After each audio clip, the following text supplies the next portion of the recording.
Women launch Motherhood movement, pushback on feminist propaganda.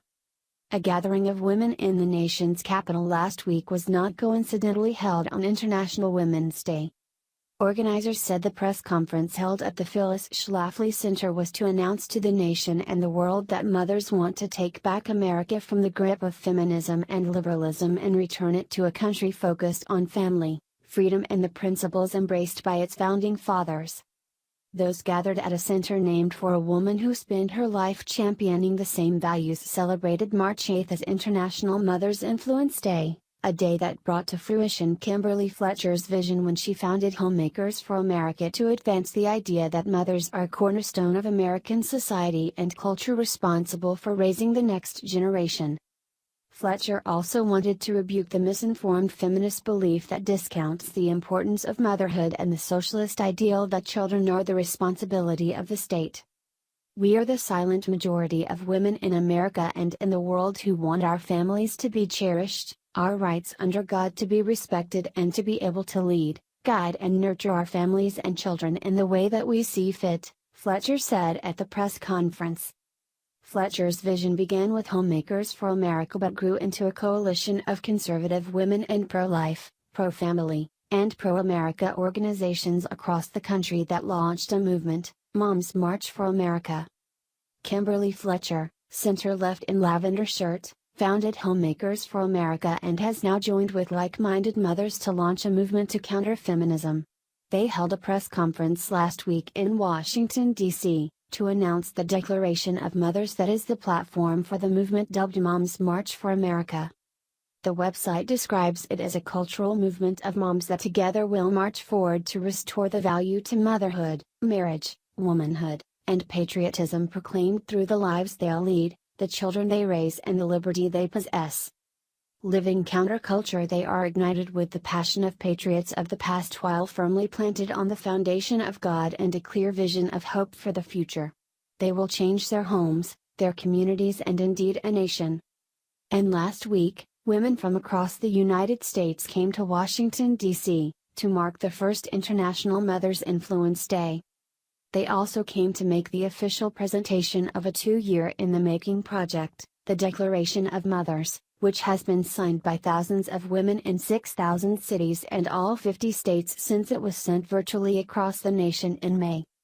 And in January, the worldwide Declaration of Mothers was put forth, with organizations around the globe representing more than 8 million women in 170 countries signing onto the document.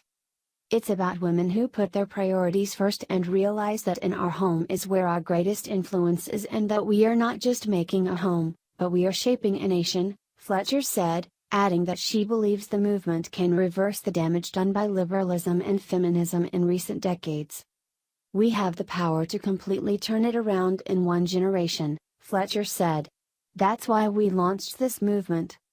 Cecilia DeSonia is one of the women who joined the movement and said in her remarks last week that she believes that retaking the culture in the country includes reclaiming the public school system, which currently indoctrinates students to accept liberalism, feminism and the LGBT agenda.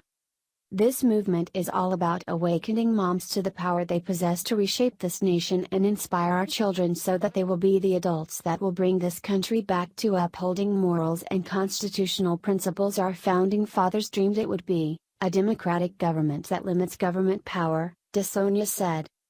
Donna Rice Hughes serves on Moms March for America's advisory board.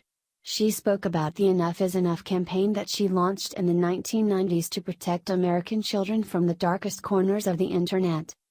The United States is second in the world in hosting pornography websites, Hughes said. America is the #1 producer, distributor, and exporter of hardcore Internet pornography. Many other women shared their testimony at the press conference, including Farrah Prudence, who said she escaped abuse at the hands of her father after he forced her Christian mother to convert to Islam and move the family to the Middle East where they lived under Sharia law, which she said is taking hold in some parts of the United States. Prudence, now a Christian and mother of a young daughter, said she is fighting for the identity of our country. Marvina Case spoke eloquently about a mother's responsibility. The breakdown of the family has brought our society to its knees, And sadly it's not in prayer, Case said. We are building too many weapons, and they are not guns. They are motherless children or those whose cradles were not lovingly balanced and rocked, Case said.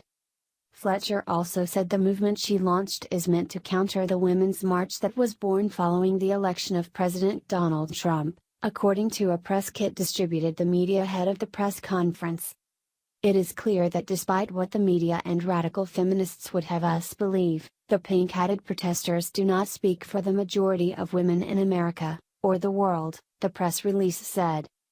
Breitbart News asked Fletcher why this is the right time for the movement.